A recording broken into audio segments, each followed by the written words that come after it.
Hey everybody, Coach Troy here. Now everybody knows that home gaming peaked with paddle technology. Way too many buttons here. This is the way to go. That's right, and nobody did that better than the Atari 2600. So me and my knockoff Gemini paddles here, we're gonna demonstrate my top 10 paddle games for the Atari 2600. Now no, I have not played every single game, little caveat, but I have played a fair amount. So there are some games that I have not played yet, like I've heard great things about Star Wars Jedi Arena. Wait, no I haven't. But there's some others out there, a little more obscure that I can't quite find, like Fireball I think is one. Again, I played plenty, and these are my top 10. So it is time to bust these suckers out and get to work. Slight turns to the left and right. What could be better? In my number 10 game, you are in an intergalactic carnival, so of course you have to check out the shooting gallery.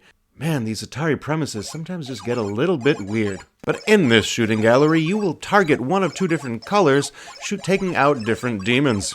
Once you take out a demon, it turns into a diamond. Shoot that for extra points. If you shoot the opposite color, though, it will turn into a skull and try to fire back at you. Yeah, even floating skulls in space carnivals will try to get revenge. They have feelings too, you know. You can play this one single player, or it has a pretty solid two-player variation where you're battling each other top and bottom screens. Pretty fun, but not exactly my favorite. That's why it is my number 10, Demons to Diamonds.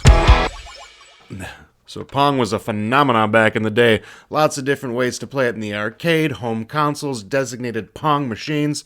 You name it, they had it. But for some reason, Atari wanted to get away from the whole Pong name, and they came out with their own variation called Video Olympics. Of course, Telegames righted that wrong with their own version called Pong Sports. The exact same game. Now, in this game, there are a ton of different versions of Pong, all labeled as different sports, of course, you name it. Different ways to bounce it, different obstacles in the way, whether you want to call it hockey or volleyball. It is all just different takes on this awesome classic.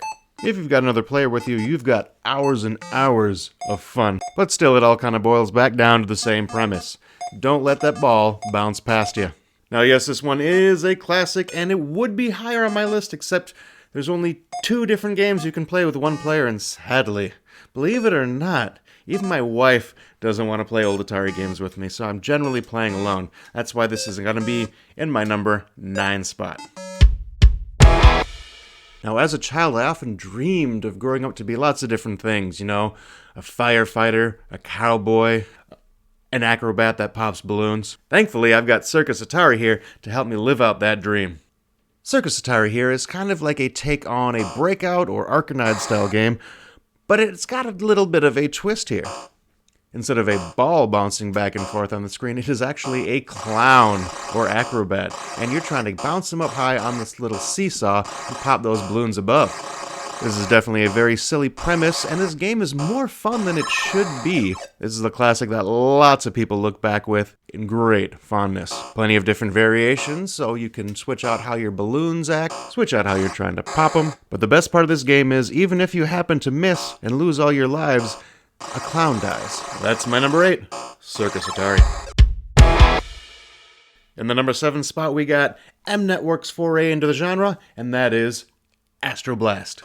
In Astroblast, you can either use the paddles or the joystick, but it's way, way, way better with the paddles. It's one of those space shooters where you're at the bottom of the screen firing up, but it's got a little bit of a twist to it. Different meteors, missiles, and aliens will be trying to come down and crash into the planet. Your job is to provide protection and do away with all of these hazards. And if you fail to protect the planet, there are consequences. That's right, you will lose points every time something gets past you and hits the planet. You'll even lose a life if certain missiles hit down. This game was also known as Astro Smash on the Intellivision and was their highest selling game. And I can see why. I don't know why there weren't more shooters using this technology. Lots of fast-paced fun. Highly recommend this one, Astroblast. Breakout marked a momentous leap in technology in the arcades. But why would anybody play that trash when you've got Super Breakout? This game takes the premise of Breakout and makes it better. At first it might look the same, but there are differences in the variations. Not to mention there's some weird space theme involved. I don't know, sometimes these manuals just get too weird. Yeah, there's more fun to be had in these different variations. I personally like the mode where you try to free the other bouncing balls from their cells. You get more of a Prison Break vibe than a space vibe, but hey, that's just me. Anyway, lots of different fun to be had here, plenty to enjoy, and that's why it makes my number 6, Super Breakout. Still shocked they made this the pack-in game for the Atari 5200. That didn't even have a paddle control. Atari was super hit or miss with their pack-in titles. Now, nobody was able to do so very much with so very little than Atari programmers, and nothing speaks to that more than Night Driver. That's right, the video game that lets you live all the horrors of driving through a country road at midnight with all the fun and ease of a paddle controller. The graphics don't look like much at first, but once you start playing, you really get the feel that you are racing down a winding, curvy road. Now, this is a racing game, but instead of having an opponent you're trying to beat, it is all timed. Some people are not big fans of that, but I always kind of liked it. Heck, I ran cross-country for 2 years in high school. Maybe that's where I got that PR buzz from. That's personal record, not public relations. But again, I've just always been so impressed by how they made this feel like actual racing when there doesn't exactly appear to be a whole lot on that screen. But the feel you get from it, man, the car moves so well, and the road just twists right. Another game that is way more fun than it should be, Night Driver. Now, is there anything more early Atari than a third-party programmer making a game with a ridiculous premise? In 4th spot, we got Eggomania. Now, in this game, you play a bear, though I swear that's a frog, but hey, if you see a bear, you see a bear.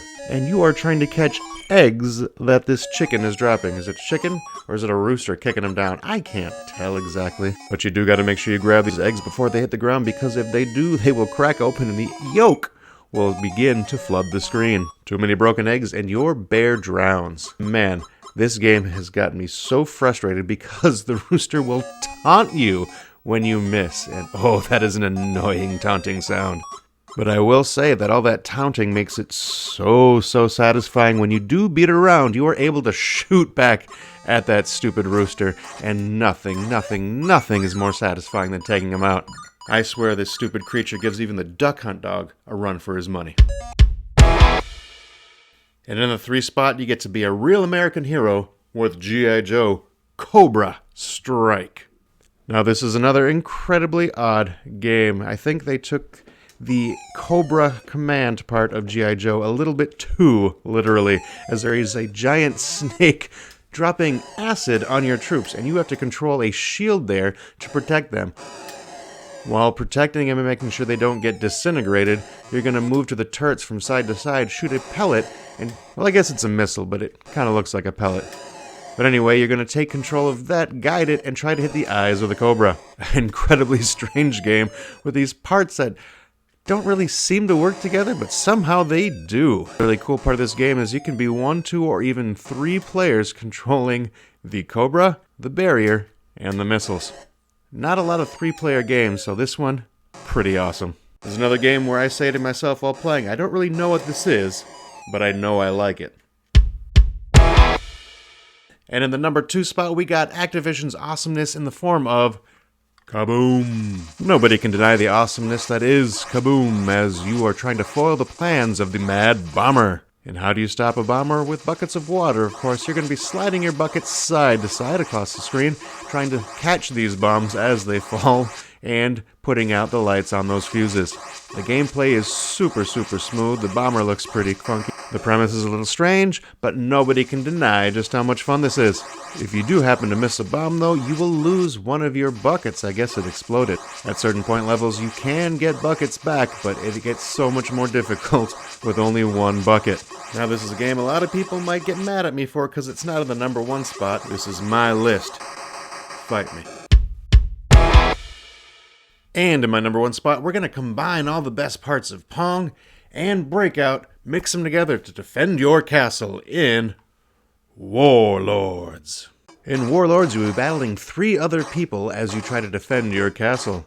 There's going to be a fireball bouncing around on the screen, and you will take control of your castle shield trying to deflect it and break down the walls of your opponents. Different variations, of course, give you different options in how to play. You can grab hold of that fireball and decide when to throw it back, as well as make it fly around the screen faster. But no matter how you play, there's no denying just how awesome this game is. If you've got 2 sets of paddles, you can actually play 4-player, and that is definitely the way to play this game. And back in the day, this definitely caused a rift in many a family. I have a younger cousin that to this day will still not speak to me because of how I demolished his castle. But even if you're playing solitaire, the one-player mode is a good time.